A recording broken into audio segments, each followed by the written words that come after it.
Good morning. So I had a very interesting experience just now, and I want to share it. And because I haven't been sharing anything else, so this is one experience I want to share. Anyway, so I this morning finally did well, I don't know why I've not been doing my normal meditation and gratitude in the morning, but this morning I completely did it. I spent 10 minutes meditating, and meditating is one of those things that I never want to do, and it's hard and it feels like it's going to be annoying. And then after I do it, I'm always really grateful.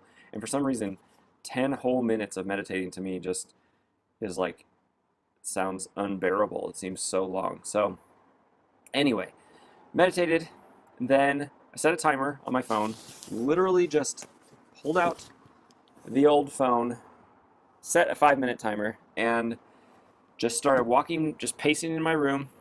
And at first I was just thinking what I was grateful for, but then I started saying it, and I think it's a lot easier to keep focused when you're saying it. So I just went. I was just like, I am grateful for my body. I am grateful for my teeth. I am grateful for a nose that works. I'm grateful for taste buds. I'm grateful for hair. I'm grateful for my family. I'm grateful for my wife. I'm grateful for my kids. And then specific, grateful that my wife hasn't cheated on me, and grateful that my kids are healthy and that they're so sweet and blah blah blah blah. And I just kept going and going and going, and it was really easy. Probably 2 or 3 minutes. It just flowed because everything. I mean, I'm grateful for my feet. I'm grateful that my toenails are good and not like having major problems, and et cetera, et cetera, et cetera.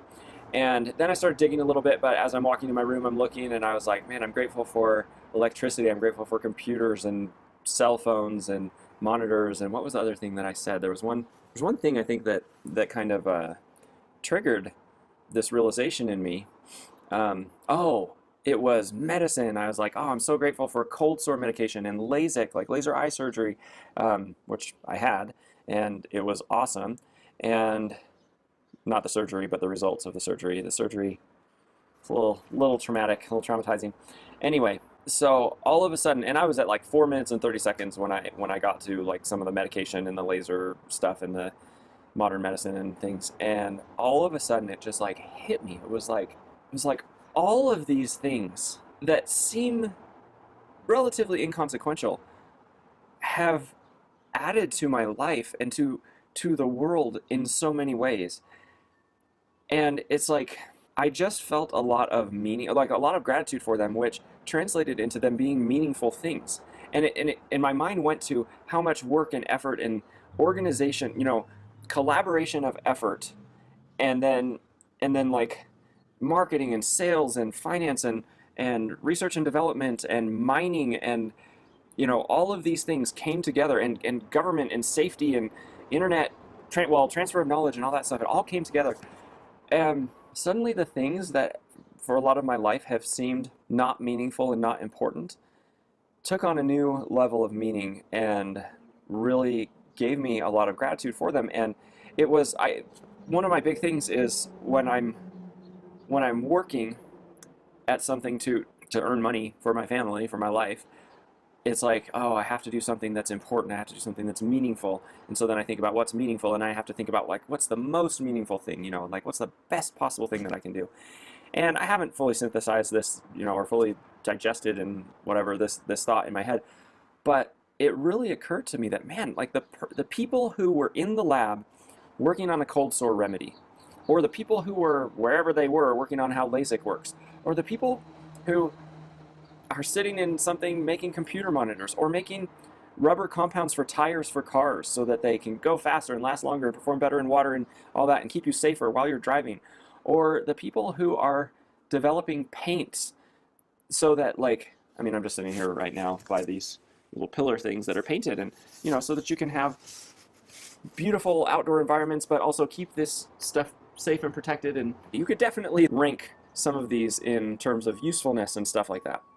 Maybe a better garden hose is not as meaningful as somebody who, improves marriages or who provides food to people who don't have food. But I guess what I'm saying is most of this stuff has meaning and improves lives. I mean, even kids' toys or good entertainment, like you can really have some life improving moments from things that aren't. Oh yeah, and I was also thinking about hotels, like places where you can go with your family on a fun vacation and relax and really make good memories. I mean, Also, nature is great for that too, but when you go to nature, you're probably bringing a tent or boats or something, coolers, things like that. And it's like all of that stuff works together to make life beautiful and nice and fun. And so there is a lot of meaning, and there can be a lot of meaning in a lot of those things. And I think that it's, well, a lot of the books that I have been reading, and a lot of the things that I subscribe to in terms of like thoughts and ideas that I subscribe to, basically say it's not as important what you do as how you do it, like the spirit and the mindset and the state that you're in as you do it.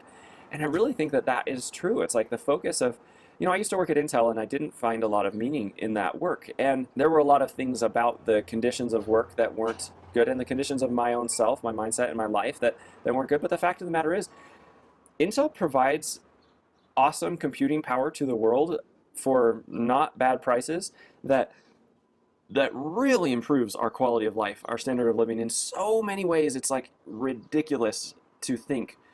And so it's like, you want to do something meaningful. I mean, that is meaningful. Now, one should probably pursue the meaning which one is drawn towards pursuing. But if, like me, you find yourself frustrated thinking, man, I really want to pursue this big meaning, but I can't get there, but for some reason I can only do this crappy meaningless thing, it may be worthwhile to ask yourself if that crappy meaningless thing is really crappy and meaningless, or if there is actually some meaning to it, and that you just haven't been looking at, you haven't been seeing, because maybe like me, you've really been listening to the negative voice for a long time. So in regards to listening to the positive voice, the exercise is changing for me. It's changing because it's less of like a conscious thing and more of a habit, which is awesome. That's great. I'm on day 25 out of 30 now, so whatever percent of the way that is, over 80% of the way there. And it's just becoming a thing where I notice myself, I don't even really like think like I'm bogged down. It's just like as I, when I get in the negative, it's just natural for me to start thinking, okay, how can I be more positive? I don't think I'm great at it by any means, but it is really life-changing to tune yourself to the positive.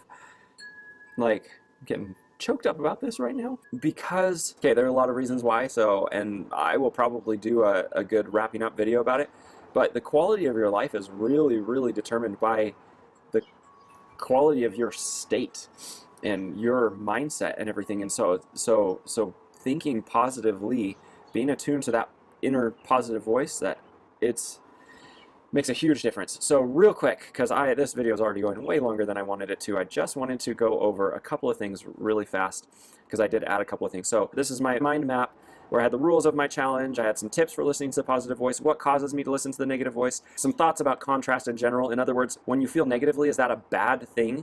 And my conclusion with that, just to reiterate, is no, it's not bad, but how you deal with them can lead you away from your goals. But really, remember, all kinds of feelings are necessary so that you can experience the opposite. So you would never know what it is to feel good if you never felt bad, and you would never know happiness if you never felt sad. So it's not this thing to run away from or be mad at or whatever. So anyway, and then I just put, some differentiators in my mind, what the positive voice feels like, what the negative voice feels like, and then how when you listen to the positive voice, it's not ignoring your feelings, ignoring real things that need to be dealt with, grinning and bearing it, pretending that everything is okay when it's not, or pretending that you know everything, or presenting yourself as someone who can never lose. It's really just listening to the positive side of every situation, handling everything from a positive mindset. Even when there's a problem that needs to be dealt with, you deal with it from a positive mindset and not from a negative. And then how to listen when you don't want to. And I made a checklist about that. And remember your why. Remember why you want to, because it's huge for me. My why, just to be completely clear, is to be the best right now, to be the best dad that I can be. And being the best dad that I can be means being really an example of the type of person that I hope that my kids can be like, or the type of qualities that I would hope that they will develop. It means a lot of other things too, but I mean, that's a big thing. And so listening to the positive voice for me is huge. All right, so finally, tips for listening to the positive voice: eating healthy, drinking water, exercising, having good posture, which I am not having right now. A little bit I'm slouching to get into the video frame because this computer's lower, but I should still have good posture. Anyway, the other thing I added was just general physiology. So not just posture, but facial expressions, positive movement, positive motion. And if you're, if you have good posture, but you're just sitting still like this all day long, it's going to be harder to feel the positive voice than if you're a little more animated, a little, moving a little bit, like even if you are working, stretch sometimes, move around, look around, just get up, whatever. Getting excited or animated, intentionally being wild and crazy, and even if you feel stupid, find some way to do it. Lowering your stress, I think, is a big thing. And that can be, are you thinking about things in a healthy way? Are you being kind to yourself physically and mentally? So that's a big thing, because sometimes we push ourselves so hard. We have unrealistic expectations of how much sleep we need and all that, just how much burden we can actually take on. And so are we doing that? And then remembering, have I been having a lot of stressful events that I need to counter with de-stressing activities? If you have been doing a lot of stressful things, you probably need to consciously be doing de-stressing things for you, things that make you smile, things that relax you, sitting in a hammock, playing fun games, laughing, all that kind of stuff. If you've been having stress, and if you want to take on more stress, I mean, this is a whole other video topic, but if you want to be pushing, then you need to be recovering, and recovering can really include those kind of de-stressing things, not just resting. So anyway, foam rolling to keep your body feeling good, getting enough sleep and regular sleep, meditating, doing gratitude, getting outside. That's a big one for me. May not be for everybody, but I would argue that for a lot of people it probably is. And then remembering that it is a conscious choice, that you can make it anytime. Again, sometimes you don't want to, but that doesn't mean that you can't. And if you don't want to, then it is worthwhile to probably review the checklist and remember your why and all that kind of stuff. So having said that, this is a long video, but I hope some things are helpful. This, again, is just getting very beneficial for me, and I'm extremely grateful to be doing this. So hope everybody has a wonderful rest of the day, and I will talk to you later.